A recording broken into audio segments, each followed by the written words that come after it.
Welcome to Raw Talk. Oh boy, what a show, what a show. They screwed it up, but it was still a good show. So let's just get into it, and as always, a link down below in the description box to credit WWE for putting this together, and this time they have all the competitors, the featured superstars. Anyhow, and you can always remember if you don't have cable and you don't watch the show like the few people that watch me and just rely on me, which makes me feel special. There are some highlight clips that you can click on that you can watch right from WWE.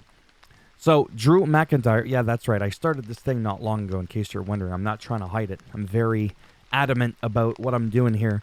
My little crypt notes so that I don't forget some important details. So, Drew McIntyre opened up the show, and he was basically discussing how he didn't join the Judgment Day. He did it because he's got a hate for everything bloodline related. And he basically hasn't just gotten over the fact that he got screwed over by the bloodline. And to be honest, I don't blame him at all. And he's going to be at War Games. That is now official. And he's going to be fighting alongside the McNugget and the rest of the Judgment Day. And then basically what happened next is that Jay came out. Judgment Day came out to the ring. And Seth came out. Cody, Adam Pearce, yelling again. See, I almost forgot about that part. He's just really been getting into the yelling lately, and this is basically where he said to Seth, Jay, Sammy, and Cody, you got to find a fifth member. I know you all know who it is. I'm just saying, at the time of the recording, when I was watching it at this segment, I didn't know who it was, and that was very interesting, but we'll get to that later. And then backstage, Judgment Day, Rhea and Priest have a quick chat, and Priest basically says, you know what? I'm the leader, and you should have brought this to my attention that Drew McIntyre is going to be partaking in our little party here. And there was a little bit of tension. And I'm just kind of wondering if and when there's going to be an implosion happening. Because we're starting to see it there. We're starting to see it with Imperium. We totally saw it with the Bloodline. Yeah, I really want to see where that goes. Anyhow, then we had Nia Jax that defeated Raquel Rodriguez. I didn't really like this match too much. It could be just because I just don't care for Nia Jax. And that's nothing against her as a person, okay? Now some people are going to be like, you're just saying that. They're going to pull this cuz sometimes it's very rare. But sometimes I get those comments. But when they do the comments, they're always slipping it inside of my DM box. It's never on public for the whole world to see. And they're going, you're just saying that 'cause she's a big girl. It's a girl, and she's not some like Alexa Bliss kind of person. And to that I say, bitch, I like Piper Niven. Yeah. How do you like them apples? So clearly, that image that you have as to why I have such a disdain for Nia is not for the reasons that you may think, so just get them out of your head. I just really don't think she's got it. Now, for Raquel, again, like I said, it could be a question of that's just how the match was supposed to go to make her look really good.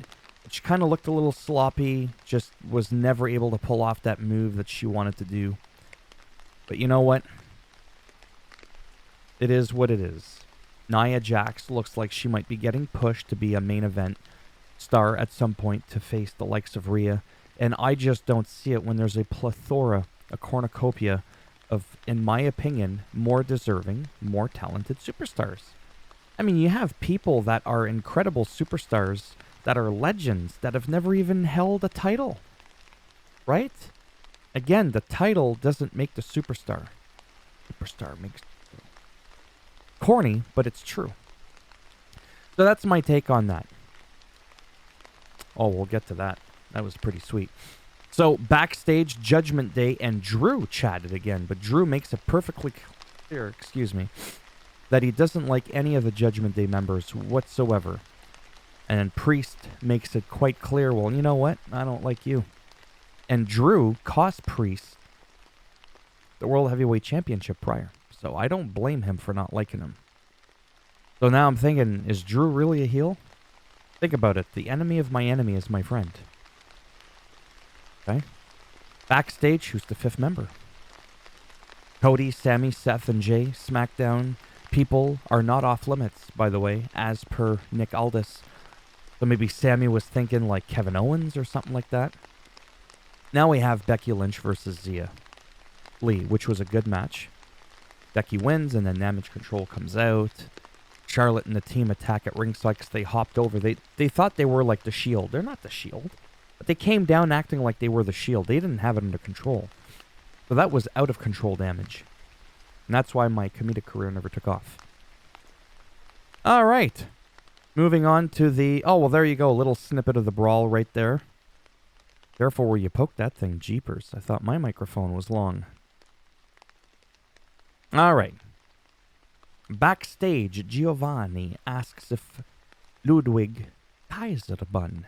Remember the joke? Because a Kaiser bun is real bread, but from the looks of him, I don't think he's ever eaten a bun in his life.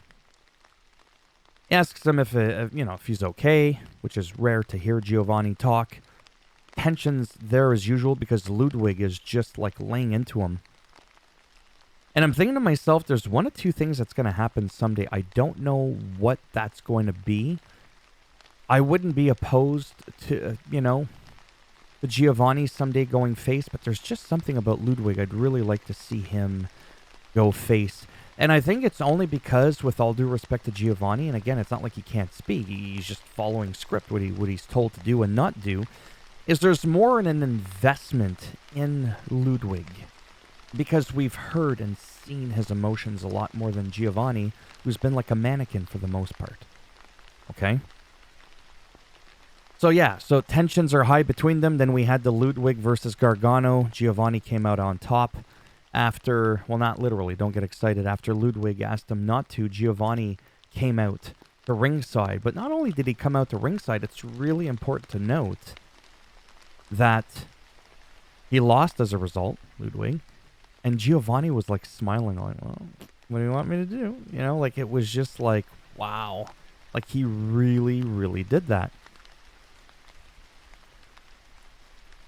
Backstage, the women's tag title is up for grabs in a four-way team match.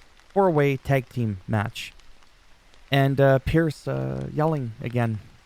And then Rhea, backstage, and Zoe have a little chat about their upcoming match.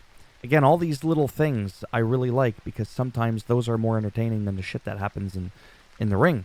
Now, hopefully I didn't butcher their name. I mean, I could always look it up so I don't look bad, but I don't care. I make mistakes, just like Michael Cole called Jay Jimmy. He went Jay. He did one of those fumbles. So the four-way women title, the match was good. I don't like how it ended. I don't like the direction that it's going. So, like Natalya and Tegan, it's funny because I actually really like them both. I hate with a passion the direction in which WWE Creative has been touting Natalya to just be some has-been that used to have it. Kind of like what's been happening with The Miz, and now it looks like he's reinvigorated. Got his edge back, he's got his mind focused and controlled, and he's not blinking 182 times a minute like me. I really wanted to see Caden Carter and Katana, even though it might seem like an early go, because the two, they're just amazing, and I barely know them. But I've said this from the get-go, I don't have to know you a long time to be invested in you. Sometimes it takes longer. And I'm not saying that Tegan and Natalya don't deserve it.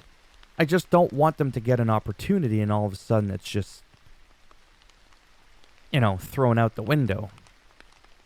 I mean, all in all, it was a good match. I enjoyed it. I thought it had a lot of great moments. Some not so great moments, but that can happen because there's just some people in that ring between all these ladies that are just incredibly talented and they totally outshine the rest of the competition. So, again, Caden Carter, Katana Chance on the mic, just average, but wow. When they get going in the ring, it is something to behold and see. There's moves in there I practically see every time they wrestle. I'm like, I don't think I've seen that before. So it's really, really nice to see that, and hopefully they get the push they deserve, and hopefully this one with Tegan Nox and Natalya, maybe something comes of it, because she is a really good competitor. She's just been made to look weak in recent history, just like my man, The Miz. But before we get to that, backstage, Gunther rips into Ludwig for losing and actually praises Giovanni again and said, maybe I made a mistake making you, the leader. So that was funny, and then he walked away, and Pierce, again, caught yelling, tells the men that they're going to do a turmoil tag team match next week to determine the number one contender for the tag match. You could see, and I did it again, because he's not in the featured superstar of the list, the modern-day Maharaja. Okay? He was there, Jinder Mahal. Yeah, I know his name. And, the team that he's coaching. I forget their name. Veer Singh. I'm not going to pretend to remember. I don't remember. But his team. I need to look this up. And I did, but I forgot their name again. That was cool to see them. I really hope that they're in there. Because I like them. I don't know their name, but I like them. So Miz was in the ring starting a promo. Great promo as always. The guy is just amazing on the mic. And then Gunther came out ahead of their match for Survivor Series. Gunther now 528 days as champ. That's a record. Longest of all time. And then The Miz, if I'm not mistaken, if he were to win, because he's currently an 8-time champ, if he was a 9-time Intercontinental champ, I think that would be a record for the most Intercontinental wins. So there's two types of, records here. And basically, it was funny because Gunther has no socks. I just thought that was funny. I don't know if he was waiting for a flood. His pants were almost halfway up his shins. That it just looked really goofy. Gunther tried bullying The Miz, and we see how well that worked out. Gave him the face-crushing finale, whatever that move is called. It was great, and nobody came out to help him, which was kind of interesting. And with Gunther, oh, that's right. I wanted to mention that when Gunther was down, Michael Cole got really riled up. Was going on, come on, Miz, you could do this. He's really amped up. He's really hoping that he can dethrone Gunther. And I would fully support that decision. If Gunther, because he doesn't need, the title forever like Roman Reigns. He's already etched in the history book. The longest reigning Intercontinental champ of all time. That's probably not going to be defeated in my lifetime. But him losing the belt doesn't take that away. You cannot take that away. But you're also giving something to The Miz, which I feel with all due respect, the ending of his is definitely near the end now, 2 decades in. It would be amazing to just add another notch. He's the first ever 2-time Grand Slam champ. And he would be the only one to have ever won the Intercontinental Championship 9 times. So they would both share something special with that Intercontinental Championship. So that's that. Then backstage we had Jey Uso and Seth chatting about, the advantage match. And I'm not going to lie. I still don't know what the hell that was all about. But whatever. I might have to look that up. A vignette promo with Valhalla was pretty decent. And Ivar talking about Bronson Reed. Again, I love seeing that whole thing. Just because you're two heels doesn't mean you have to get along and you can't be going against each other. So I've been really enjoying that take from a creative perspective. Shinsuke Nakamura versus Chad. Again, great match. Really, really good match. Nakamura wins clean. It was awesome.